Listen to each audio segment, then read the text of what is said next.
Makamanda Peoples.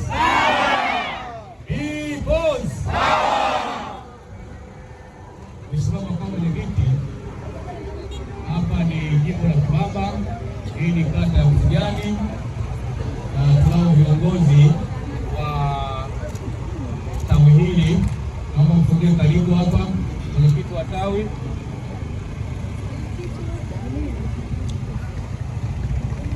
tunaye katibu wa tawi, mwenyekiti nadhani majukumu mengine, lakini pia tunaye mwenyekiti wa kata hii na tunaye pia viongozi wengine wote wa hii tawi pamoja na kata hii kwa ujumla wake. Tuko kwenye msingi huu wa Msuguri. Wanachama na viongozi wa tawi hili waliposikia kwamba leo kuna ziara ndani ya jimbo la Kibamba, basi wametengeneza msingi huu wakishirikiana na wakazi wa eneo hili. Kwa hili wamejenga huu msingi. Yuko mwenyekiti wa vijana ambaye ana historia nzuri kwamba kwa nini walichagua eneo hili. Mwenyekiti wa vijana wa tawi yuko hapa, ana historia kidogo, na kabla historia tunaye mtumishi wa Mungu.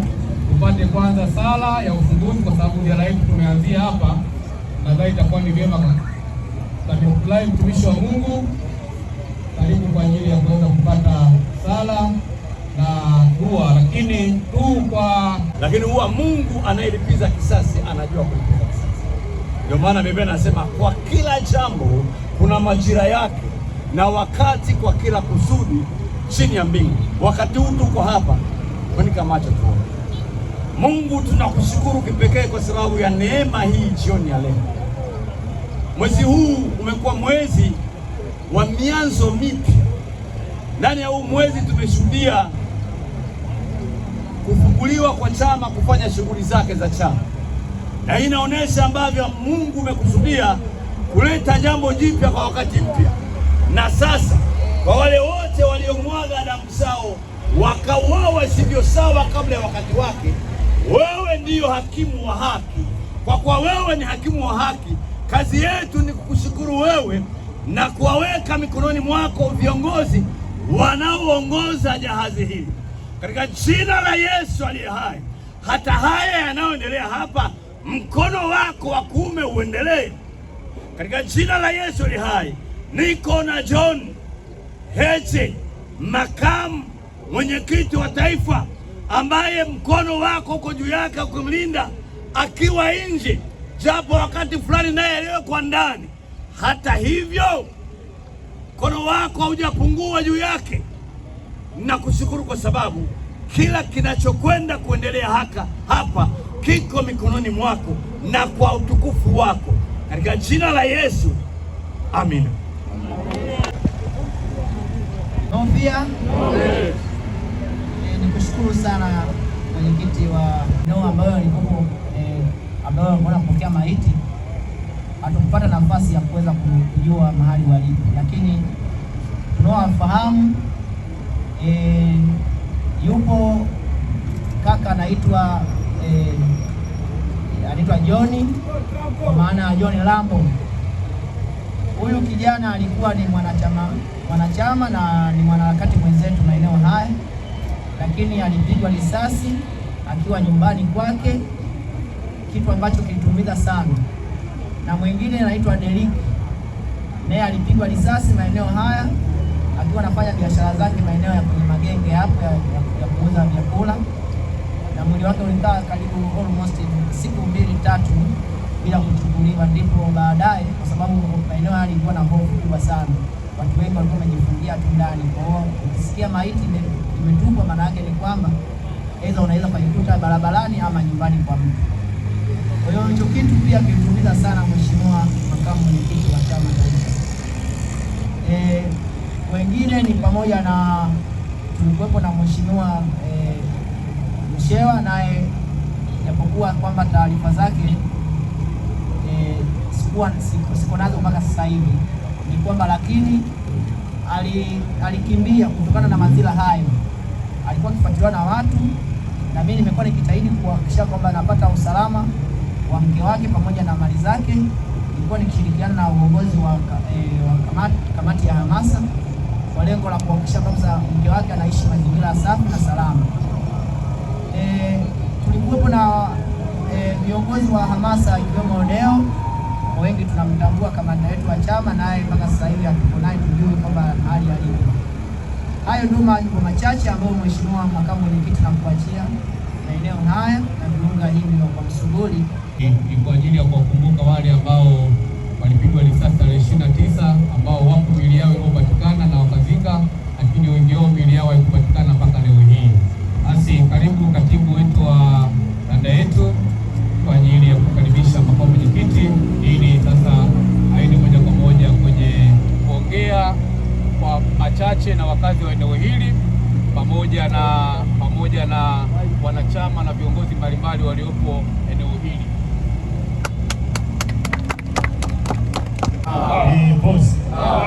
Boss. No hate. No fear. No hate. No fear. Mheshimiwa Makamu Mwenyekiti, karibu jimbo la Kibamba, karibu kanda ya Pwani, na niseme tu kwamba tumefurahi na tunafarijika na uwepo wako katika kanda yetu ya Pwani. Tunafahamu kwamba wananchi wa kanda ya Pwani wana kiu kubwa sana ya kuweza kuwasikiliza ninyi viongozi wakuu, hususan wewe binafsi makamu mwenyekiti, kwa sababu wewe ndio mwenyekiti wa chama. Kipindi hichi ambacho mwenyekiti wetu Tundu Antipas Lissu amepewa kesi ya uongo ya uhaini, umesimama imara kwa muda wote, na sisi kama viongozi wa kanda ya Pwani kwa kweli tunakushukuru sana kwa niaba ya chama. Tunasema asante sana. Sasa mimi sitakuwa mzungumzaji sana, nimepewa tu nafasi ya kuweza kukaribisha. Hapa tulikuwa tuna na mwenyekiti wa kanda, lakini mwenyekiti wa kanda ana majukumu mengine, lakini anafahamu yale yote ambayo tunaendelea nayo hapa na anatunga mkono na anawasalimia sana. Mara baada ya kusema hayo, kama mwenyekiti, karibu sana ili uweze kuzungumza na wananchi wa eneo hili la Sigara.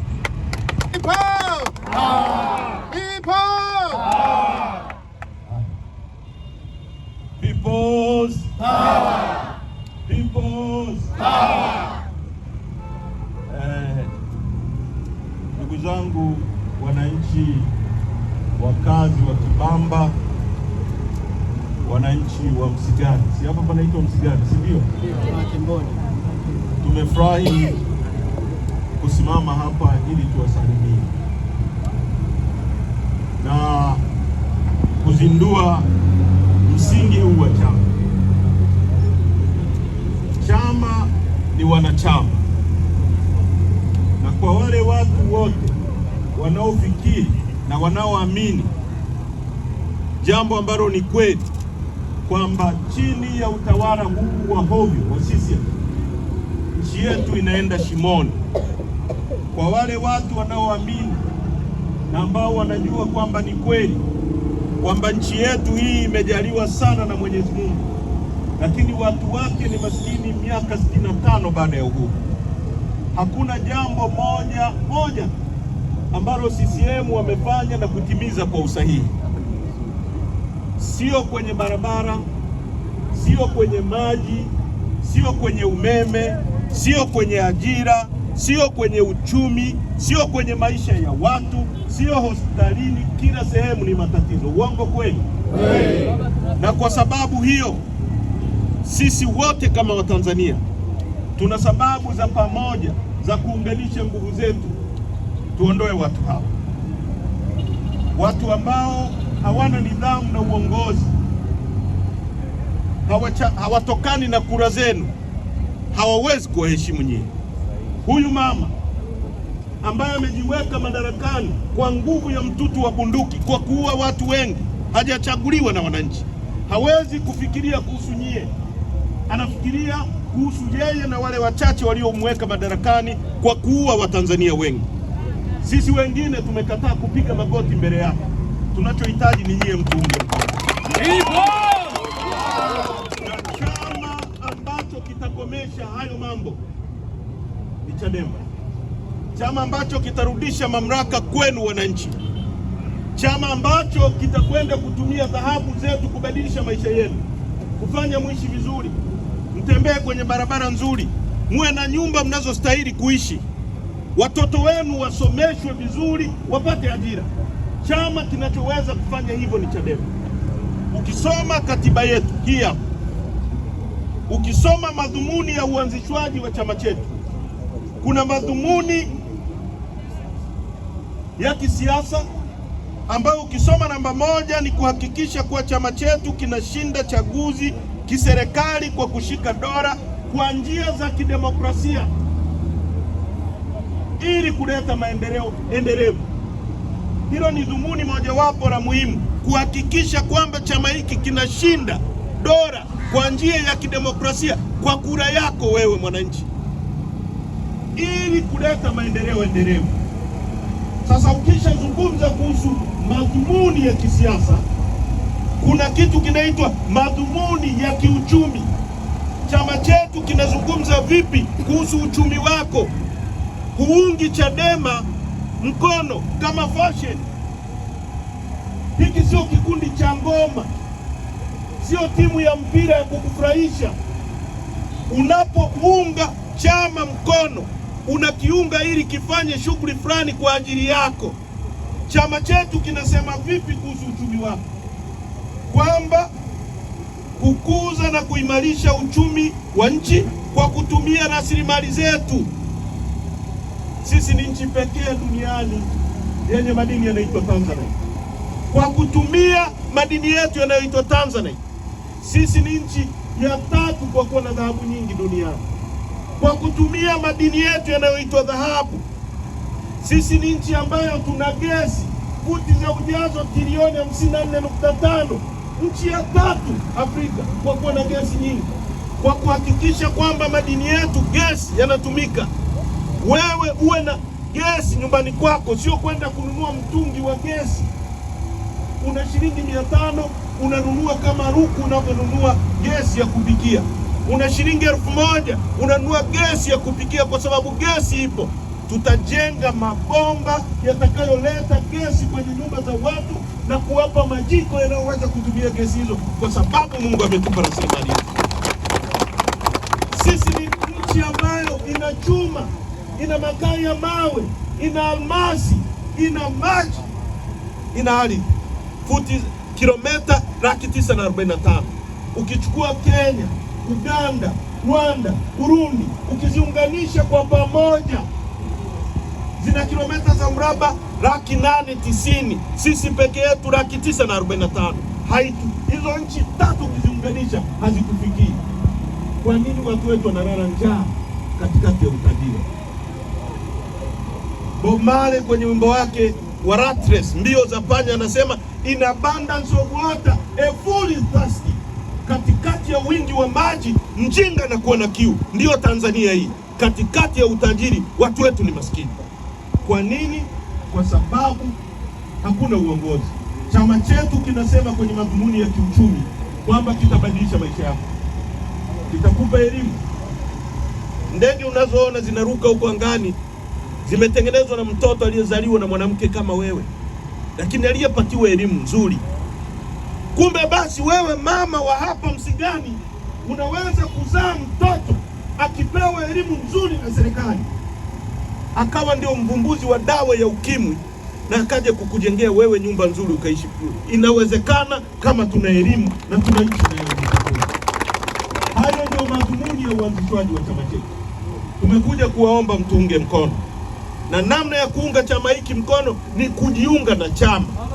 Tunawafungulia msingi wenu huu, ujengeni, ulindeni, jiungeni na chama, tuwe na watu wengi. Tunapitishwa katikati ya bundi la uvuli wa mauti. Lissu yuko ndani. Lissu sio mhalifu. Wahalifu wanaotakiwa kuwa gerezani wametumia bunduki, wamemkamata Lissu, wao wamemweka ndani, wao wako nje, Lissu yuko ndani. Wakati wowote hata mimi mnaweza kusikia niko ndani, lakini kwa sababu tuna nguvu na tunauma, tutashinda haya majaribu na tutabadilisha.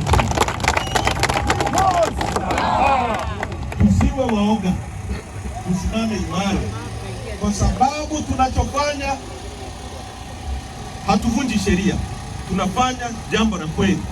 Tunapotaka haki ya kupiga kura, hakuna tunayemwonea, hakuna tunayemtukana. Hatupaswi kujibiwa kwa risasi, tunapaswa tupewe nafasi, tusikilizwe na wananchi waamue. Tunapokwenda kucheza mpira, tunataka uwanja unaolingana na refa ambaye ni fair. Halafu mechi ikiamuliwa, watu wataona. Katika uchaguzi wa tarehe 29, Samia anajua na dunia inajua. Kuna ripoti iliyoandikwa na African Union inasema Tanzania hakukuwa na uchaguzi.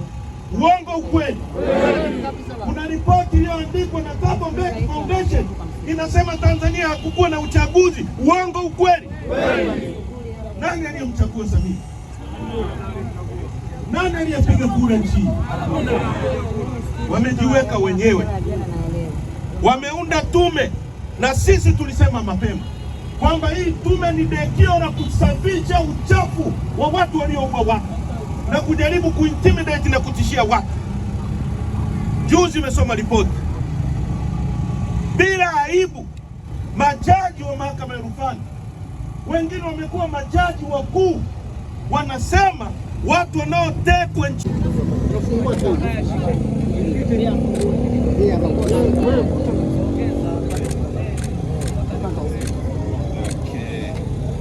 Haya, unaitwa Msingi tawi la Temboni Suguri. Leo tarehe ngapi? 26 mwezi wa 4. Haya, asante. Asante sana. Sasa tupandishe bendera ikiwa ni ishara ya kumbukumbu kwa viongozi na wananchi ambao tarehe 29 serikali ya